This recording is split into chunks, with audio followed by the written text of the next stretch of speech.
জহির রায়হানের চলচ্চিত্রগুলো আমরা কিন্তু এক নজরে মনে রাখতে পারি। কখনো আসেনি বেহুলা, তাই আনোয়ারার জীবন থেকে নেওয়া, সোনার কাজল, কাচের দেয়াল, হয়ে গেল। আমি বললাম নো বাহানা, নো সঙ্গম, let there be light.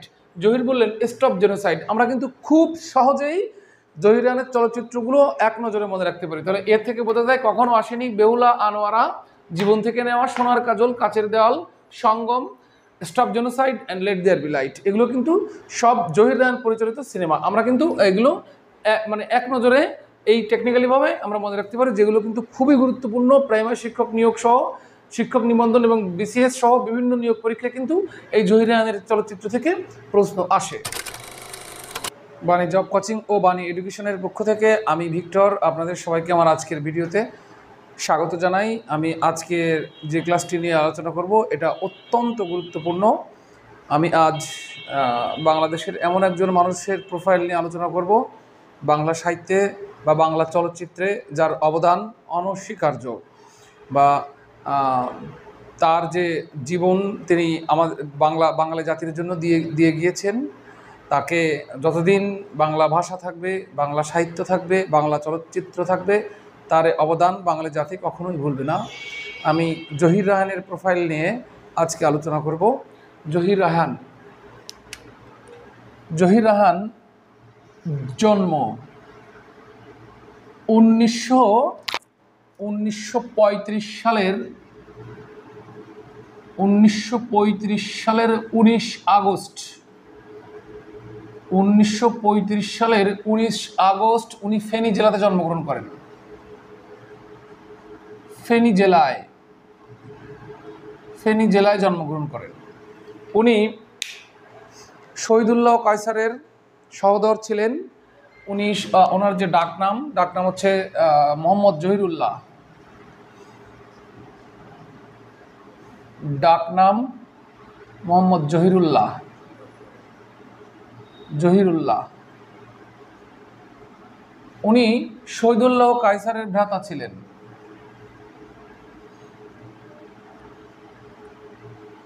Shahidullah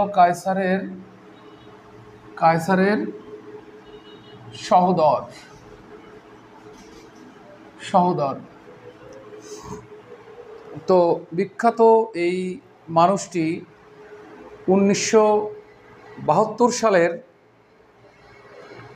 30 জানুয়ারি তার সহোদর ভ্রাতা শহীদুল্লাহ কায়সারের খোঁজে বাসা থেকে বেরিয়ে যান, আর তিনি কখনো ফিরে আসেননি। তিনি আমাদের বাংলাদেশের এই জন্মভূমির অন্যতম একজন বুদ্ধিজীবী।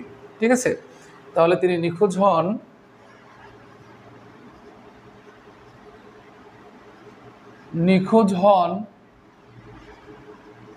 1972 সালের, অর্থাৎ স্বাধীনতার পরে 1972 সালের 30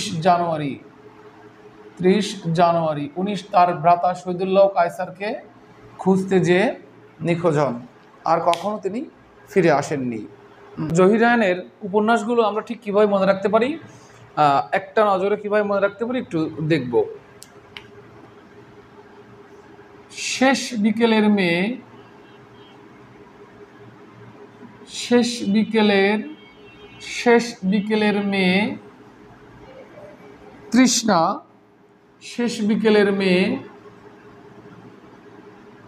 তৃষ্ণা, হাজার বছর ধরে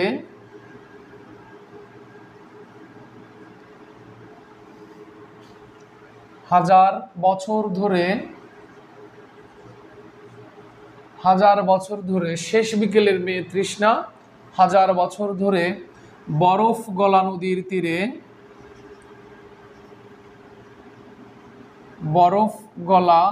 নদীর তীরে শেষ বিকেলের মেয়ে তৃষ্ণা হাজার বছর ধরে বরফ গলা নদীর তীরে আর কতদিন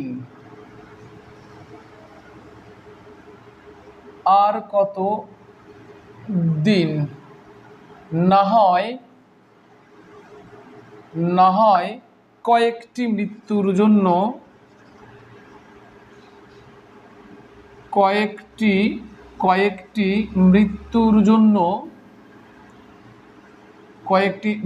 জন্য অপেক্ষা করবে।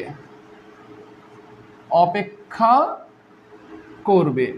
শেষ বিকেলের মেয়ে তৃষ্ণা, 1000 বছর ধরে বরফ গলা নদীর তীরে, আর কতদিন, না হয় না হয় আরেক ফাল্গুন, দুঃখিত, না হয় আরেক ফাল্গুন,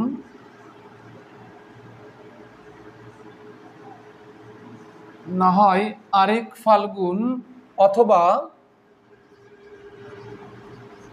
অথবা কয়েকটি মৃত্যুর জন্য অপেক্ষা করবে। আমি একটু আরেকবার পড়ি। শেষ বিকেলের মেয়ে তৃষ্ণা, 1000 বছর ধরে বরফ গলা নদীর তীরে, আর কতদিন, না হয় আরেক ফাল্গুন, অথবা কয়েকটি মৃত্যুর জন্য অপেক্ষা করবে। তো আমি যদি এটুকু মনে রাখতে পারি তাহলে জহির রায়হানের সমগ্র উপন্যাসগুলো কিন্তু আমি মনে রাখতে পারবো। তাহলে দেখি, শেষ বিকেলের মেয়ে, এটা জহির রায়হানের একটা উপন্যাস। তৃষ্ণা, এটা একটা উপন্যাস। 1000 বছর ধরে, খুব জনপ্রিয় একটা উপন্যাস।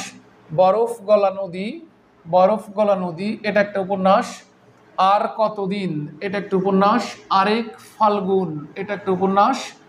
আচ্ছা, কয়েকটি মৃত্যু, এটা একটা উপন্যাস। তাহলে আমরা খুব সহজেই কিন্তু এই উপন্যাসগুলো এখান থেকে মনে রাখতে পারি। শেষ বিকেলের মেয়ে, তৃষ্ণা, 1000 বছর ধরে, আরেক ফাল্গুন, আর কতদিন, বরফ গলা নদী, কয়েকটি মৃত্যু। এখান থেকে পরীক্ষায় প্রশ্ন আসবে নিচের কোনটি জহির রায়হানের উপন্যাস, হ্যাঁ, অথবা আসবে যে কয়েকটি মৃত্যুর উপন্যাসটির রচয়িতা কি, বা আরেক ফাল্গুন উপন্যাসটির রচয়িতা কি। প্রায় কিন্তু এই প্রশ্নগুলো আসতে দেখা যায়। আমরা কিন্তু খুব সহজে এই ব্যাপারগুলো এইভাবে টেকনিক্যালিভাবে মনে রাখতে পারি। আর এবং আমরা এরপরে দেখব যে উপন্যাসের পরে এছাড়াও আরও এখান থেকে প্রশ্ন আসে, যেমন নিচের কোনটি উপন্যাস, 3টা ছোট গল্প দিয়ে তৃষ্ণা দিয়ে দিল, তাহলে তৃষ্ণা উপন্যাস। তাহলে উপন্যাস চিনতে হবে, জহির রায়হানের উপন্যাস কোনটা সেটাও চিনতে হবে। তো আমরা এরপর দেখব যে জহির রায়হান যে জন্য আসলে বিখ্যাত, তার চলচ্চিত্রগুলো কি কি, অর্থাৎ তিনি যে চলচ্চিত্রগুলো পরিচালনা করেছেন সেই চলচ্চিত্রগুলো আমরা একটু দেখব। উল্লেখযোগ্য চলচ্চিত্রগুলো কি কি, কিভাবে এটাকে মনে রাখতে পারি। দেখেন,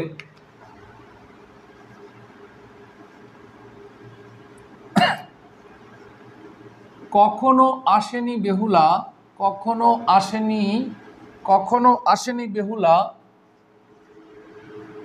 কখনো আসেনি বেহুলা, কখনো আসেনি বেহুলা, তাই তাই আনোয়ারার, তাই আনোয়ারার, তাই আনোয়ারার, তাই আনোয়ারার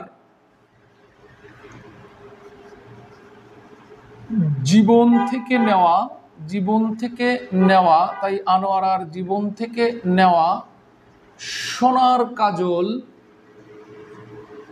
সোনার কাজল কাচের দেয়াল হয়ে গেল,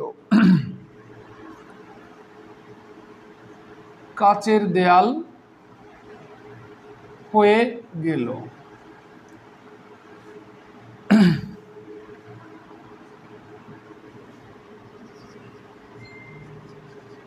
আমি বললাম, আমি বললাম নো বাহানা,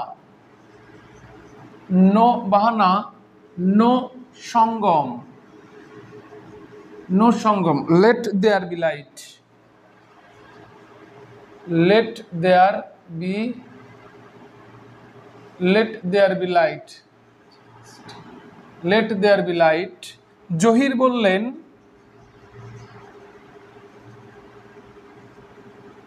জহির বললেন স্টপ জেনোসাইড। তারপরে দেখি, কখনো আসেনি বেহুলা, তাই আনোয়ারার জীবন থেকে নেওয়া সোনার কাজল কাচের দেয়াল হয়ে গেল। আমি বললাম নো বাহানা, নো সঙ্গম, let there be light. Zahir বললেন স্টপ জেনোসাইড। আচ্ছা, ওকে, তাহলে আমি একটু দেখি, কখনো আসেনি, কখনো আসেনি বেহুলা, আনোয়ারা, আনোয়ারা জীবন থেকে নেওয়া, অত্যন্ত জনপ্রিয় একটা সিনেমা। সোনার Kajol, Kacher Deyal, Sangam, let there be light, stop genocide, এটা একটা প্রামাণ্য চিত্র। আচ্ছা, তাহলে কি হলো, কখনো আসেনি বেহুলা, আনোয়ারা জীবন থেকে নেওয়া সোনার Kajol, Kacher Deyal, Sangam, let there be light, stop genocide, এই সবগুলো সিনেমা অর্থাৎ চলচ্চিত্র পরিচালনা করেছেন জহির রায়হান। আমরা কিন্তু খুব সহজে জহির রায়হানের এই চলচ্চিত্রগুলো মনে রাখতে পারি এবং এর থেকে খুবই মানে খুব বেশি পরিমাণে কিন্তু প্রশ্ন এসে থাকে বিভিন্ন ধরনের নিয়োগ পরীক্ষায়, এটা আপনারা জানেন। তো যাই হোক, আমরা জহির রায়হানের প্রোফাইল সম্পর্কে, জহির রায়হানের যে সাহিত্যকর্মগুলো রয়েছে সেগুলো থেকে কিছু অংশ আলোচনা করেছি এবং এরপরের কোনো একটা ক্লাসে জহির রায়হানের যে পুরস্কার সম্ভাবনাগুলো রয়েছে সেগুলো আমরা আলোচনা করব। ভালো থাকবেন, সুস্থ থাকবেন, সুন্দর থাকবেন। বাণী এডুকেশন ও বাণী জব কোচিংয়ের পক্ষ থেকে আপনাদের সবাইকে ধন্যবাদ জানাই।